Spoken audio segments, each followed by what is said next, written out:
Hey there, and welcome to Teaching Your Child to Read. Today we're going to be talking specifically about the younger ages. I'm not really going to put a specific age limit on this because you might be teaching a child to read who is 4, or you might be teaching a child to read who is 7, like I am right now, or possibly even older. So first of all, if this is you and your child is older, don't be discouraged, okay? Take a deep breath. Every kid develops at their own rate and pace. I've seen this with my 5 children.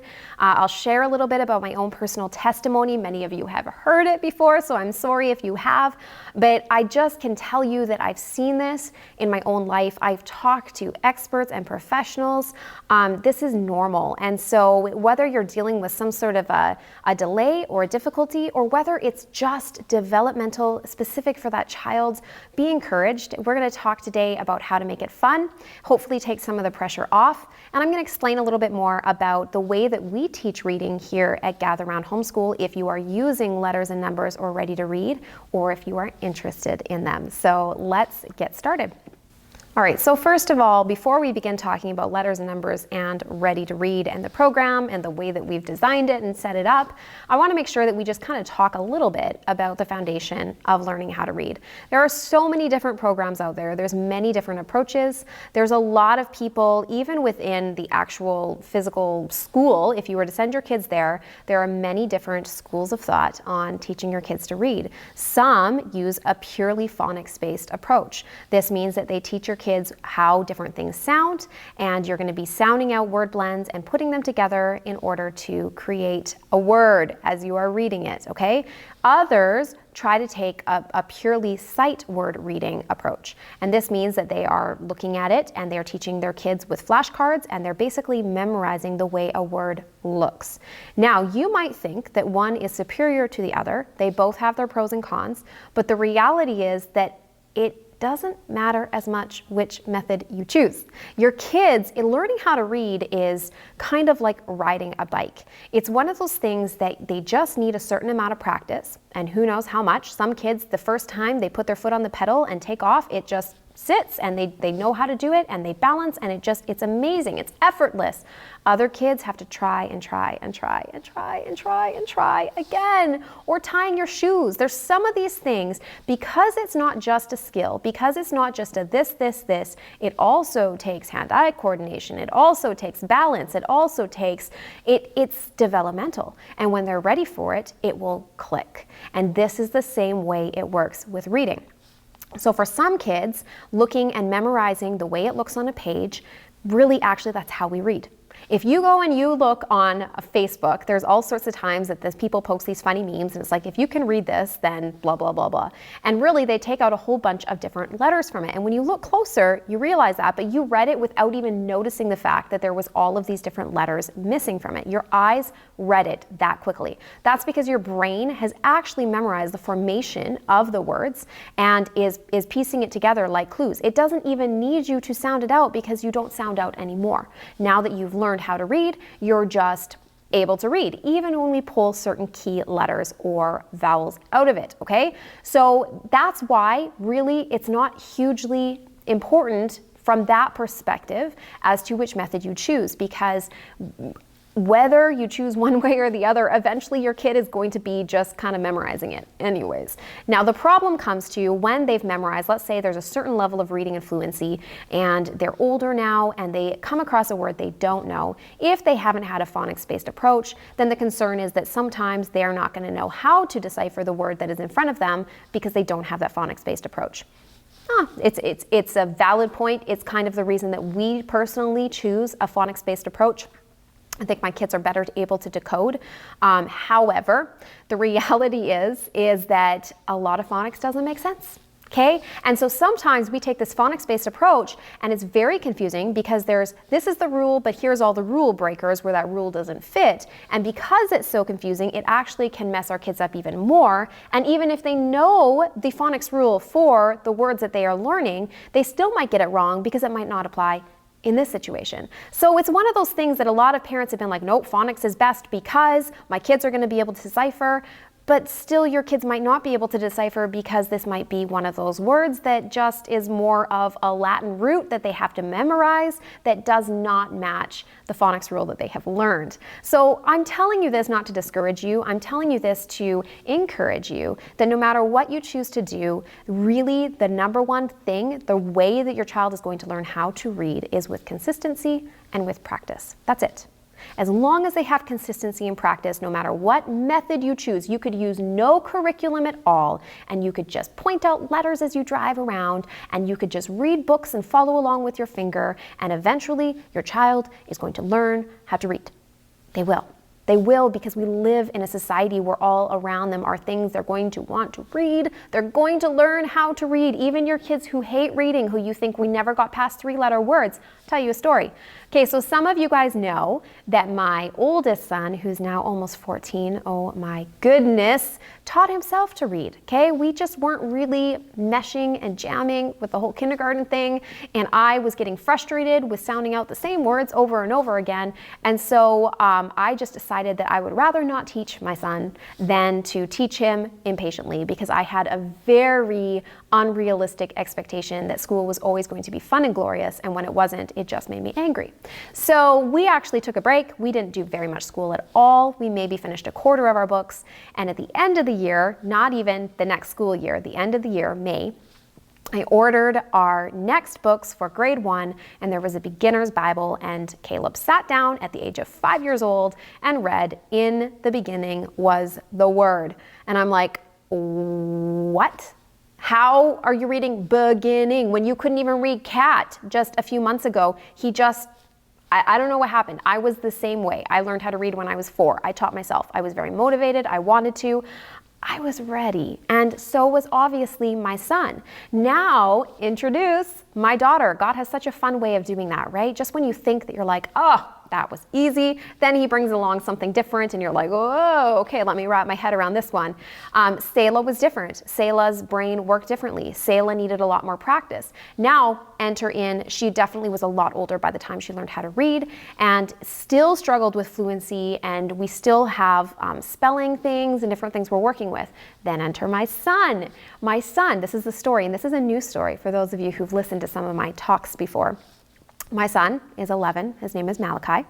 If you ever do U.S. history, the stories are based on him and his goat, okay? He's a real kid, and he is very, very rambunctious and mischievous, and I have so many stories. I have a whole session that I do about him when I travel and speak, and it's one of my favorite sessions to do because there's outrageous stories with my son Malachi. Well, found out that my son Malachi has been crying and weeping and telling me that he can't read. We have gone and done testing and found out that both my son and my daughter are on the autism spectrum, and he is very, very mild on the spectrum, but he does have severe disability in reading and in writing, which has deeply impacted our school. I have had a very hard time getting him to write anything more than his name. He's very overwhelmed. He has a hard time reading, and he has said, I have a hard time reading and understanding what I'm reading. So we've been in this place where I've just taken all expectations off. At 11 years old, I've still been dictating for him. I've been writing for him. I've been doing all this stuff. And I realized something about a month ago. I'm watching my son read vicariously a Calvin and Hobbes comic book, okay? And I'm looking at this comic book and he's reading it out loud. He comes to me, he's like, Mom, listen to this. And he's reading big words, like really big words, and he's understanding them. He's like, that means this, because, you know, ha, ha, ha. I'm like, you read this, you understand this, you know what this is saying, and you can read it out loud? Okay, maybe in your mind, but no, you can read this out loud to me and tell me what it says. So I was all of a sudden struck with this idea that my son, I'm sure, does still have struggles, and he has delays, and he has issues that we are working through. However, there has been a massive leap in his learning that has happened with us actually doing nothing. In his reading, nothing in his writing, and he has leapt because he's developmentally ready for it, and he is reading at a much higher level. And I started bugging him and saying, you have been hiding under this label that you can't read and understand, and yet he can. So I want to encourage you, even with that, if you have kids with delays, If you have kids who are struggling, if you have kids, they might very well be having all those things. I'm not saying have higher expectations, but sometimes, and I do think this is the case with my son specifically, sometimes our kids are just a little bit delayed. Malachi is a little bit delayed. He is developmentally, he is physically. He's a very small kid for his age. And he just seems to be a couple years behind his peers in everything. And I'm watching him all of a sudden move forward in leaps and bounds again with me doing nothing.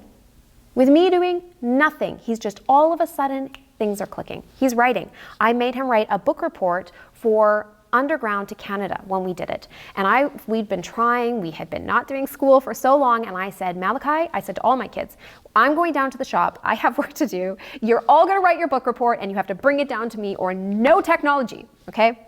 Yes, we use technology in our home, don't judge us. So he brings it down, he's all excited, he's like, I know exactly what I'm gonna write about.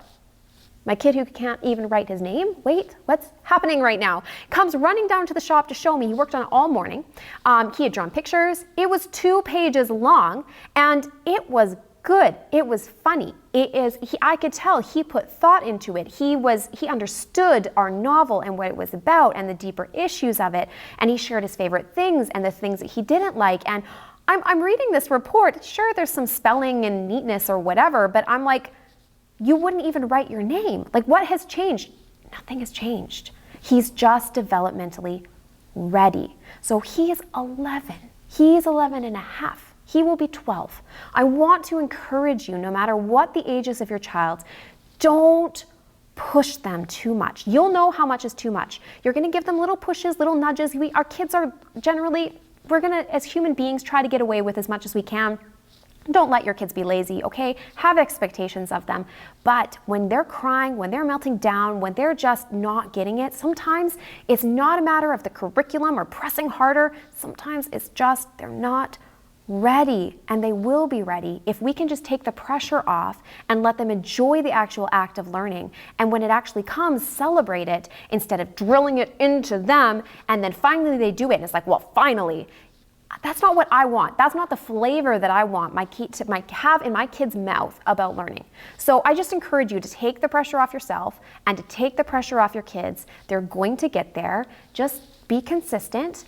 Let it be fun. Let it be enjoyable, especially a foundational thing like learning how to read. All right, so let's talk a little bit about how we actually teach reading here at Gather Round Homeschool.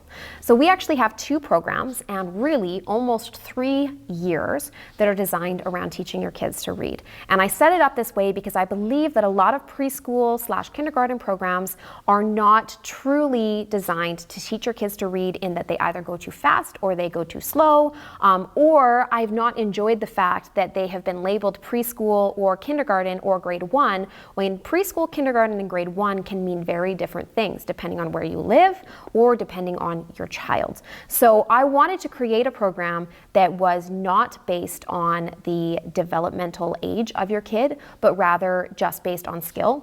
And I wanted it to move slow enough that you could pick and choose the skill level you needed to start them in.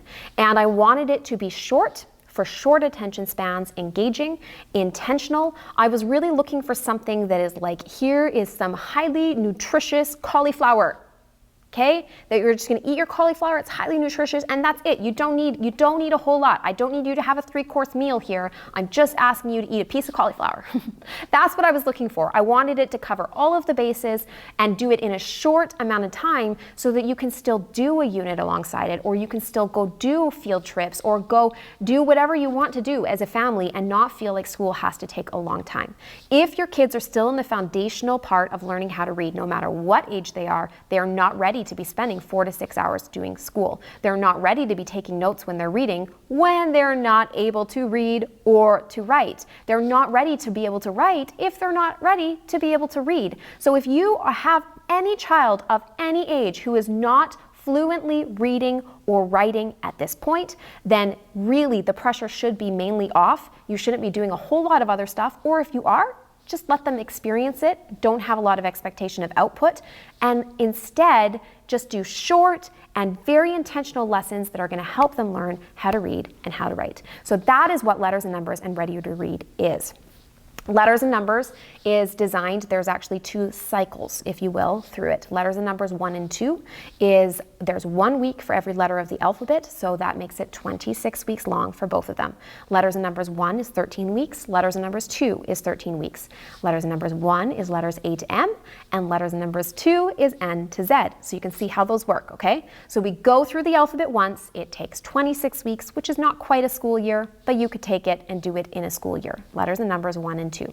Those are designed to go through the alphabet once. We are expecting your kids at this point to recognize, to be able to see and pick out, to start to learn the phonetic sounds of each letter. We're expecting them to recognize their numbers, begin to learn some basic math skills. They're going to be doing science and socials and history and art and fine motor skills and everything that they need for preschool, kindergarten-ish age, around that age. And it is short little bits of reading, very, very, very short, and then there's a couple pages for them to do in their books that's going to cover all of their subjects. So that's the way it's designed. It's mainly focusing on an introduction to, not necessarily on mastery of. We're not having them write their letters yet. So if you have a child that's in preschool, it's really designed great for that. We instead do pre-writing skills where you're starting to follow the line. We use different colored lines for different motions or strokes. So a downward diagonal stroke might be yellow. I haven't memorized them. A blue stroke might be up. A red stroke might be down, so that what we can do is when we move into the second round of letters and numbers, we use those same color patterns that hopefully if your kids have done 1 and 2 will help them remember and be a visual prompt without you ever having to teach it. It's just naturally happened because they've been seeing it for hopefully a year. They're going to be able to write much easier and naturally go down when it's asking them to go down, rather than having kids form their letters or numbers wrong. So that's the reason we do that. Letters and numbers in 1 and 2 is designed that way. Letters and numbers 3 and 4, we're now expecting them to take those pre-writing lines and motions that we did, we're putting those into letter form. They're starting to have to write their letters. So when you look at the handwriting book that we have with 3 and 4, which we do not for 1 and 2, the reason is they're going through the alphabet again, they're learning how to write their letters, and then those books have those same colors. We don't do a lot of teaching around the colors, and the main reason is because this is designed to be done almost in secret. It's not designed to be done with teaching. It's designed to be just a secondary reinforcer, if you've done the whole program, of what these strokes mean. Start at the dot and you're going down, so that it's reinforcing. Red, you're doing that so many times that you naturally do that when you see that color in writing your letters and numbers. So it's just kind of a hidden thing that we've thrown in there that there isn't a lot of teaching on, and that is why, because we don't want you to draw attention to it. It is just something that will naturally happen if your kids do the letters and numbers program. Sneaky learning, okay? So we've brought that into the program. They're going to be forming their letters, forming their numbers, and now starting to identify that this letter makes that sound. What if we put it in the middle? Can you pick out the sound? So phonetic awareness, so they're really ready to read. So letters and numbers 1 through 4 is designed to master all your letters and numbers. You will be able to tell if you can pull out a poster of the alphabet and you can point anywhere on it and your kids have mastered every letter, every number, every sound, and understanding the concept of a number 2 or a number 4 or basic addition principles, then they're going to be ready to read. If they're not, then you're going to want to put them in book 1 or book 3, depending on if they're young and you feel like you need quite a bit of time and a week per letter is too fast for mastery, or if they already kind of know their letters and sounds but they need mastery. They don't know how to form them well. They are still making mistakes on where those happen. Then you're going to start in book 3. We also have an expansion pack available, and that has hands-on manipulatives. It is definitely optional. We include a lot of those things in the back of the books as cutouts, but these are actually printed on heavy-duty cardstock. Some of them are cut out for you, like flashcards or books, and stapled, so that you have everything you need and can actually flip through it as a resource and tool. So the expansion pack is available as well. You can get all of those things together. Our Ready to Read program is designed for kids who've already mastered. They're ready for 3-letter words. If your kids aren't ready for that, you want to start back at book number 3 with letters and numbers. When you're doing Ready to Read, very, very beginning, we're going into word families. And the reason that I did that is because I believe that it is the best way for fluency. When we break everything up, m, a, t, k, at, s, at. We're actually isolating everything, which is not bringing us to a place of fluency. And I've found sometimes with my kids that we stay stuck in sounding out, sounding out, sounding out, sounding out, sounding out, and they're not actually making the connection of those letters to fluency. So instead, we introduce the at family, and we say m, at, k, at, s, at. And they start to blend those things together, so we're working on fluency from day one. I believe it's the fastest and most effective way to teach. One thing I do want to draw your attention on, going back to letters and numbers, because this question does come up, is why in the stories do we say, oh, did you notice Freddie Fox? Freddie starts with a F. What letter is that? An F. But then we're teaching about the letter A, or whatever we're teaching in the student notebooks.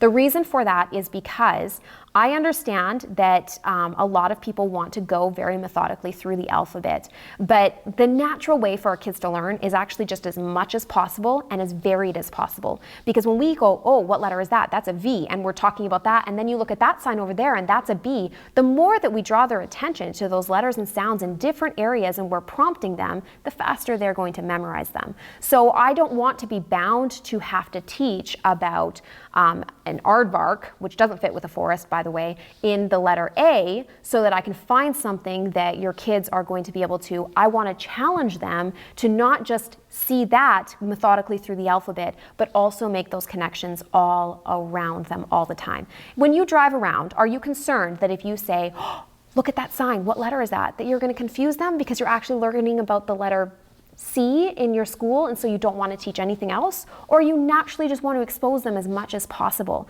Your kids are so smart, and the way their brain works, it's going to be just fine with different modes coming in all over the place and reinforcing what they're learning over and over and over and over again. So don't be afraid of having to go in order. We go in order, but we also want to pull our kids out of that order so that they're actually mastering it and not just getting stuck into singing the alphabet song every time they're trying to figure out what letter that is.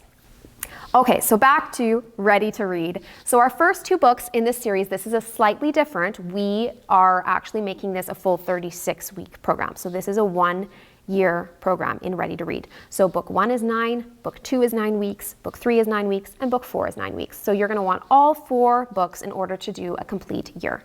I did, however, also separate this out into really basically skill level. So book 1 and 2 is focused on 3-letter words. We're going to teach different word families, and they're going to put those together. There's a poster for the word family. These are some of the things that you can get in our expansion pack, and it basically has the at family and all of the different words that are in the at family that they're learning about. We also have mini books that go along with this. You can cut them out right in your book, or again, those are things that you can get as extras to go along with the unit, and they're stapled and cut already for you. But those mini books have hand-drawn illustrations, and they have words that are both colored that you are reading or that are not colored. I think we actually read the not colored, they read the bolded words. So that is a great way of combining reading, so you can make the reading more interesting, but they're not expected to necessarily have to do everything, but it gets to be a combined effort. I think it keeps them interested in the storyline. So really exciting about those. I love, love, love our stories. I think they're a great addition to it. But book 1 and 2 are focusing on 3-letter words. Book 3 is focusing on essentially silent E on the end, and so how it makes vowels say their name, and we're learning different sounds that vowels can make. And book 4 is going into more on that, as well as, for example, beach, the EA sound, different digraphs and blends, as well as they are beginning to learn about compound words. So we kind of take them all the way through fluency. I have had some local teachers in BC. I have talked to people who are teachers who say, and again, it depends on your state or your province or wherever you are, but have said that this is easily taking them all the way through grade 1. So I generally would say that if you have a child who is preschool, book 1 and 2 around there, or preschool level, kindergarten is probably book 3 and 4 of letters and numbers, and Ready to Read is more of a grade 1 even program, or kindergarten, advanced kindergartner who's very, very ready to read and move through that quickly. So that kind of gives you an idea of where to place your kids and how it works. Ready to Read does have one more page that they're doing in their notebooks. And I really make sure that I cover all of the things that are outcomes for that age, like roles and responsibilities, community helpers, just things that they need. There's certain things that kids need to cover in a grade 1, so I actually made sure that I covered those things. Math concepts, they're going to be well prepared. It's all included. If you get ready to read our letters and numbers, you need absolutely nothing else. And again, our expansion pack comes with even really nice like cardstock spooner bucks that you can use as manipulatives when you're learning about money. And that's just the little things that we've done in these programs, is add things like spooner bucks, our own currency, so your kids can learn of the concept of money and bucks and cents without necessarily being bound to a specific currency. Because as a Canadian, I am well aware of different currencies and how frustrating it is to be working with a different currency in your curriculum.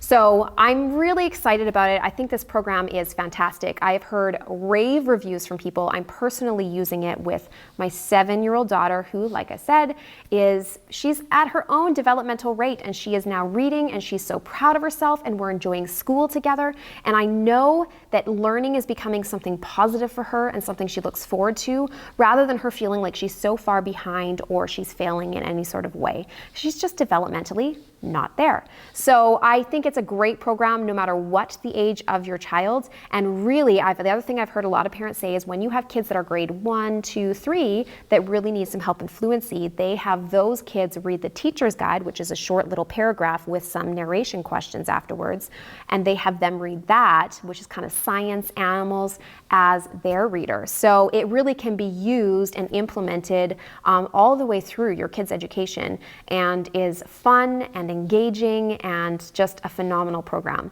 So hopefully that gave you some tips and tricks and ideas and insight into what our letters and numbers and Ready to Read program is, and our approach and philosophy to teaching your kids to read. And in the very end, if nothing else, please, please, please remember, you're doing okay. Your kids are going to be all right. You can do this. There's not a right or a wrong way. You're not messing your child up.